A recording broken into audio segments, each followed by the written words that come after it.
On May 16, 2011, the New York Times published an op-ed titled "The Long Overdue Palestinian State" by Mahmoud Abbas, president of the Palestinian National Authority. In that piece, Abbas called for the United Nations to formally recognize a Palestinian state based on the pre-1967 borders, regardless of negotiations with the State of Israel. The article appeared just a few days before Barack Obama's much-anticipated speech on the Arab Spring, in which the president also tried to jumpstart peace negotiations between Israel and the Palestinian Authority. To reach an agreement on a two-state solution, Obama declared, Israel must agree to return to the pre-1967 borders, modified only by mutually agreed land swaps. Now, neither Mr. Abbas nor Mr. Obama can explain how anyone could have recognized a United Nations designated Palestinian state that Palestinian leaders and the Arab states themselves have rejected. Of the troubles in Ireland, the poet William Butler Yeats once wrote, "Great hatred, little room, maimed us at the start." In Palestine at the start, there was plenty of room, more than enough room, for a prosperous Jewish state and a prosperous Arab state. After World War I ended, with the dismantling of the Ottoman Empire, the League of Nations established the Mandate for Palestine, including all of the land that is now Israel, the West Bank, and the Gaza Strip, plus the entire territory east of the Jordan River, now called the Kingdom of Jordan.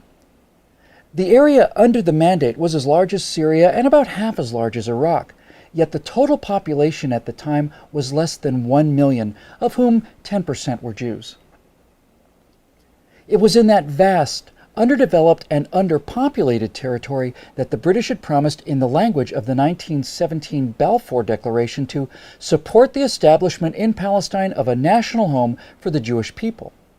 The declaration also promised that nothing shall be done which may prejudice the civil and religious rights of existing non-Jewish communities in Palestine.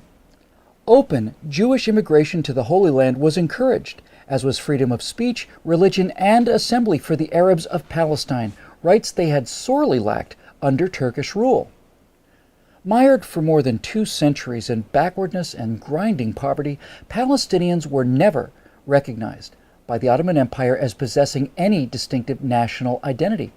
The Palestinians quickly took advantage of their new freedom to speak bluntly, demanding a stop to the Jewish immigration which had just begun. Said one Arab representative during the Paris Peace Conference, "We will push the Zionists into the sea, or they will send us back into the desert." Aref Pasha Dajani, a Palestinian leader from Jerusalem, warned that it is impossible to live with the Jews. In all the countries where they are at present, they are not wanted because they always arrive to suck the blood of everybody. If the League of Nations will not listen to the appeal of the Arabs, this country will become a river of blood. Well, as promised, blood did flow when the Palestinian demand to end Jewish immigration was not granted. Jerusalem was the first flashpoint for regular Arab attacks on Jewish communities in April 1920. Palestinians from nearby towns poured into the Old City. The Muslim mayor of Jerusalem and other notables worked up the crowd to launch a jihad against the Jews. "If we don't use force against the Zionists and against the Jews, we will never be rid of them," urged newspaper editor Arif al-Arif. The crowd shouted back, "We will drink the blood of the Jews."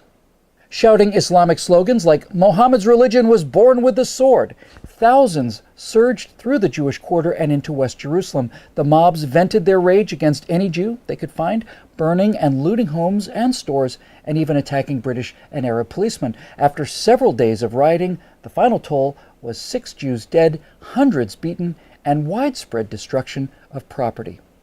What became known as the Nebi Musa riot was the opening shot in a 90-year war to reverse the Balfour Declaration. And things soon got worse as the Allies, to assuage the fears of Arab monarchs, separated the land east of the Jordan River out of the total area accessible to Jewish immigrants and created the Emirate of Transjordan. Reconciling the aspirations of Arabs and Jews became far more tenuous after the Balfour Declaration had to be carried out in the truncated area of Palestine from the Jordan River to the Mediterranean Sea. There was now much less room and a great deal more hatred. The decades that followed were marred by perpetual violence against the Jews both in Palestine and in Europe. The two were often linked. Under the leadership of the Grand Mufti and President of the Supreme Muslim Council, Haj Amin al-Husseini, the Arabs of Palestine waged an endless jihad against their Jewish neighbors. When the British sent a royal commission to investigate a solution, the Jews, represented by Chaim Weizmann, pressed for a partition of the territory into two states, even if the territory assigned to the Jews was the size of a tablecloth. The Peel Commission's final report, published in July 1937, proposed such a division. The Jews were offered an independent state in a small enclave along the seacoast from Tel Aviv to the north of the country, constituting about 20% of the remaining mandate territory, while the Palestinian Arabs would get 80% for their own state. Desperate for any means to be able to bring in large numbers of the endangered European Jews, the Zionists reluctantly accepted the Commission's partition plan. Led by the Mufti, the Arabs rejected partition out of hand and pressed on with the armed revolt against the mandate.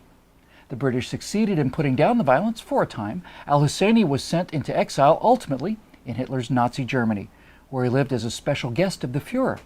But severe limitations were placed on Jewish immigration to the Holy Land in the years leading up to the Holocaust that undoubtedly directly led to the death of many thousands of European Jews. Now, following the atrocities of the Second World War, Britain relinquished authority over the mandate to the newly formed United Nations. The UN created yet another commission to try to figure out what to do with the contested territory.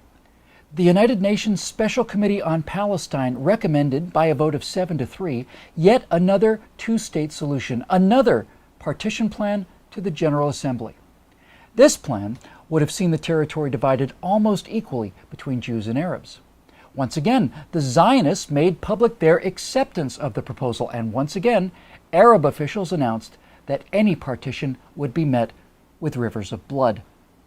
Shortly after the UN vote, the 20-member Arab League sent their newly organized Arab Liberation Army against the Jews of Palestine. Elements of 5 regular Arab armies from Egypt, Jordan, Syria, Iraq, and Lebanon invaded Israel on May 15, 1948. Arab League Secretary General Abdul Rahman Azam vowed, "This will be a war of extermination and a momentous massacre, which will be spoken of like the Mongol massacres and the Crusades." But despite their overwhelming numbers and heated rhetoric, after a year of fighting, it was the Jewish state that had won a decisive victory. Based on the 1949 armistice lines, Israel's territory expanded by almost 40%. The Palestinian Arabs were the big losers. For the second time in 10 years, their leaders rejected a partition plan that would have given them independence and more land designated for their state than for the Jewish state. Instead, they ended up with nothing, and 650,000 Palestinians became refugees. Jordan's King Abdullah sent his Arab Legion to occupy the Palestinian West Bank and annex the territory to his kingdom. Egypt took the Gaza Strip and for the next 18 years denied Palestinians any civil rights. It never occurred to the rulers of Jordan or Egypt to create a state for the homeless Palestinians, nor did new Palestinian leaders like Yasser Arafat protest this occupation of their land by foreign rulers. Now, 3 times in the past decade, Israeli prime ministers have offered Palestinian leaders an independent state, far more generous than anything Jordan and Egypt ever allowed when they controlled the West Bank and Gaza. At Camp David in 2000, Israeli Prime Minister Ehud Barak agreed to the border suggested by President Clinton that would have established a West Bank Gaza Palestinian state with some territorial adjustments and with the Palestinians getting East Jerusalem as their capital. For his part, Palestinian Liberation Organization Chairman Yasser Arafat walked out of negotiations, went back home, and launched the Second Intifada. Invoking Islamic Jew hatred as justification, the Palestinians conducted a 3-year brutal campaign of suicide bombings against Israeli pizza parlors, wedding halls, and discotheques. In 2005, Israeli Prime Minister Ariel Sharon decided that it was against Israel's security interest to govern the 1.1 million Palestinians in the Gaza Strip. Sharon dismantled all of the Jewish settlements and pulled Israeli forces back across the 1967 borders between Israel and Gaza without even any land swaps. As an added bonus, Israel left the Palestinians a thriving flour export industry to help jumpstart the local economy. the Palestinians' response to this generosity? Well, first they destroyed the donated greenhouses, and then they launched a war of missiles and rockets against civilian targets in Israel. In a September 2008 meeting in Jerusalem, then Israeli Prime Minister Ehud Olmert presented President Abbas with a detailed map of a future Palestinian state that, with land swaps, would constitute close to 100% of the territory of the West Bank and Gaza prior to the June 1967 war. Olmert also offered to divide Jerusalem, enabling the Palestinians to locate their capital in the eastern half of the city. Promising to come back the next day for further discussions, Abbas took Olmert's map to his Ramallah office, just a few miles outside Jerusalem, for his aides to study. But Abbas never returned with the map. This was the last time the Israeli and Palestinian leaders met. Many times over the last 63 years, both the international community and the State of Israel have offered the Arabs of Palestine their own state. Each time, these offers have been met by more violence against Jewish citizens. Neither President Abbas nor President Obama are ignorant of this fact. They simply both choose to ignore it.